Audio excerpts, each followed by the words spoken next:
Hello there, YouTubers. Here we have the Wangine stereo amplifier model WA7800A. This is something I found at the dump a long time ago, and I actually did make some videos about this back in, I believe, 2009, and they may or may not even still be online. I don't know. Gave it to a friend of mine shortly after making those videos because I didn't have any use for this. Well, the friend has just recently returned it because he doesn't have any use for this anymore either. So I decided that I'm gonna tear this apart. I don't have the time to do a proper autopsy video, so we're really only gonna take a look at what this is all made out of, how it works, and all that. But, you know, we look at it a little bit closer. It's pretty beaten up, has a lot of scratches on it, and top cover is missing completely. I actually made a cover out of wood for this thing. Yeah, you can see it's looking quite dirty, quite nasty. That's all rusted right there. That's supposed to be shiny. So, yeah. Anyway, so, what do we have? We have, of course, an amplifier, and it's relatively well featured, as you can see. I'm not going to go through each and every little function, but as we take a closer look at this, you can take a look at what is there. We do have tape duplicate, tape monitor. We even have a mid-range knob right there. Microphone mixing, and two pairs of speakers, filters, some nice VU meters with light bulbs. And as we turn this around, as you can see on the back of the unit, we do have quite a few modifications. This originally would have come with all DIN jacks for audio inputs as well as speaker outputs, and it would have come with a power cord directly attached to the unit. Now, the previous owner changed that, installed this IEC socket right there. He also replaced the DIN speaker outputs with quarter-inch jacks, and then I went ahead and replaced those quarter-inch jacks with these banana jacks, so that I could easily attach speakers using banana plugs. I also replaced the two tuner and auxiliary inputs with RCA jacks. As we go ahead and look inside of the unit, as you can see, it's quite a modular design. We do have two transformers, however, these are just hooked up in parallel. It's not any sort of a one transformer per channel design. These two, well, I don't know if it would have been cheaper than just one great big transformer or what, but there are those. And those are feeding this board right here. As you can see, yeah, it's looking quite filthy. Do have the power supply for main and preamplifier right there.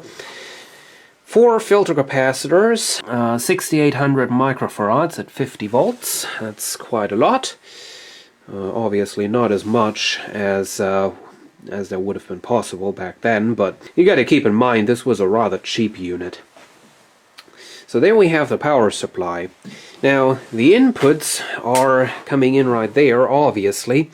They go into those, it's almost like some sort of a card design. I do quite like that. We have 2 phono preamplifiers, as you can see, 2 identical cards for 2 identical inputs.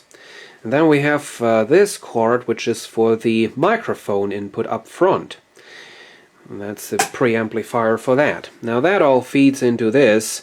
That I really don't like. That is a completely unshielded, unprotected input selector, so I guess you can all imagine how much contact spray that thing needed back whenever I got the amplifier. Up here we have the tone control board.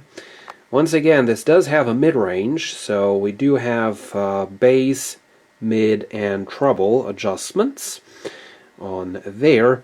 Now down below, you can't really see that. We do have some more switching, but no major circuit boards, just the switches. You might be able to see. That's the volume potentiometer right there. And more switches over there. Now the output of the preamplifier then feeds into the board right here. This is the main amplifier. Once again, very modular design. I am actually going to keep this as a complete unit, this main amplifier board. Possibly also the phono preamplifiers. You can never know what you can do with that stuff. But this, you know, you basically have all your connections up there, and then you have the output transistors attached right there. These are quite big transistors, as you can see, made by Toshiba, and they are attached to what I think is a relatively small heatsink, especially for the size of those transistors. I don't know how well that has worked. I think this is like 100 watts per channel, I believe. Yep, 100 watts. Probably peak, but still, that's not that much of a heatsink for that. We do have a bit of a shielding right here between the driver board and the transformers. That's kind of a nice touch. Do have a speaker relay on there as well. Of course, the biggest problem is going to be to figure out which connection is going to be for what.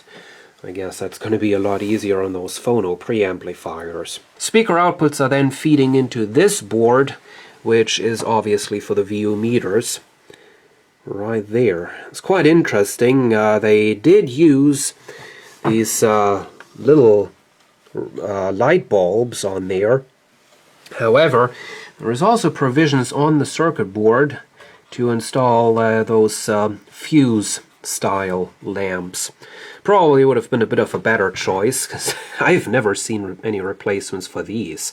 I'm now gonna start taking this thing apart, and whenever I come back, we're gonna see what I was able to pull out of here. It's a bit later now, and this is what we've ended up with. As you can see, I even went ahead and took out some cables. Usually I don't bother, but these actually are having a usable length, so you can still recycle those.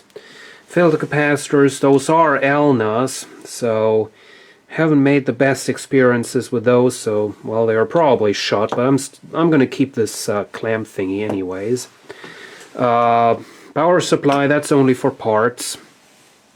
Headphone jack, potentiometer, switch, VU meters right there, as you can see. I got a light bulb.